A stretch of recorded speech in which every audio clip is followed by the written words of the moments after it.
সকালবেলার খাওয়া দাওয়া শেষ।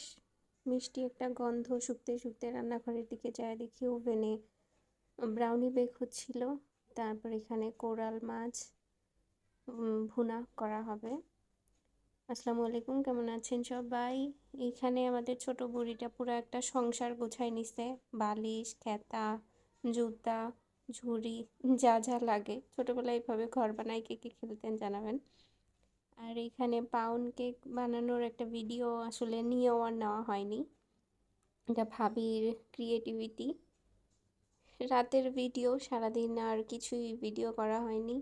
রাতে নার্সারি থেকে কিছু গাছ নিয়ে আসছিল, কয়েকদিন যাবৎ গাছ লাগানোর একটা শখ মাথায় ঘুরতেছে। হাজব্যান্ডকে বলছিলাম যে আমাকে নার্সারি থেকে কয়েকটা গাছ এনে দিতে। এই তো সে মাটি, গাছ, টব এগুলো নিয়ে এসে সুন্দর করে সেট করে দিচ্ছিল। এই কাজটা আসলে খুবই প্রিয়, যারা করে তারা জানে। রান্নাঘরে আবার ব্যাক টু রান্নাঘর, এটা ছিল তার পরের দিনের ভিডিও, সেই দিন আর কিছুই রেকর্ড করা হয়নি। রান্নাঘরে এখানে ছিল খাসির মাংস রান্না শেষ, যেটার ভিডিও আসলে নেওয়া হয়নি। খাসির মাংস রান্না করা হয়ে গেছে। তারপরে এখানে রান্না করা হবে চিনি গুঁড়া চালের পোলাও না সরি, চিনি গুঁড়া চালের খিচুড়ি। আসলে খিচুড়ি তো শীতের দিনে সবারই কম বেশি ভালো লাগে, আর সেটা যদি হয় চিনি গুঁড়া চালের খিচুড়ি তাহলে তো কথাই নেই। তো এখানেই তো রান্না শুরু হয়ে গেছে। রান্না করতেছিল ভাবি, আমি দাঁড়ায় দাঁড়ায় শুধু দেখতেছিলাম। আসলে রান্না করতে ভালো লাগে, রান্না বান্না দেখতে আরও বেশি ভালো লাগে।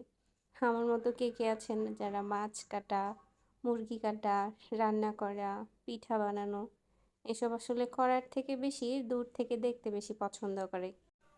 পেঁয়াজ, মরিচ, মশলা সব ভালো করে কষানোর পরে আগে থেকে ধুয়ে রাখা চাল ডাল দিয়ে সুন্দর করে ভাজা ভাজা করে নিতেছিল।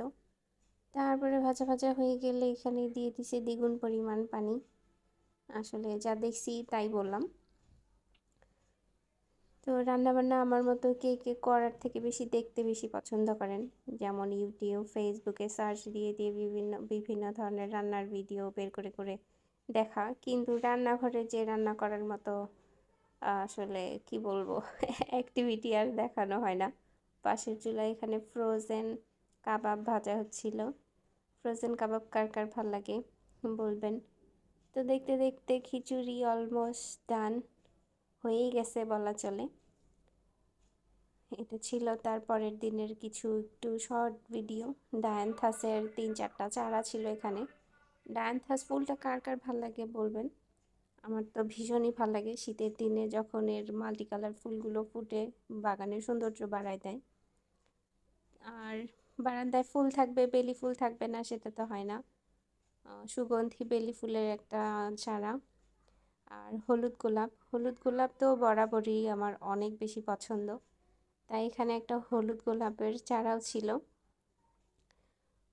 একটা মাত্র কলি, বাকিগুলো কবে ধরবে জানি না, তবে ফুলটা ফোটার অপেক্ষায় থাকবো।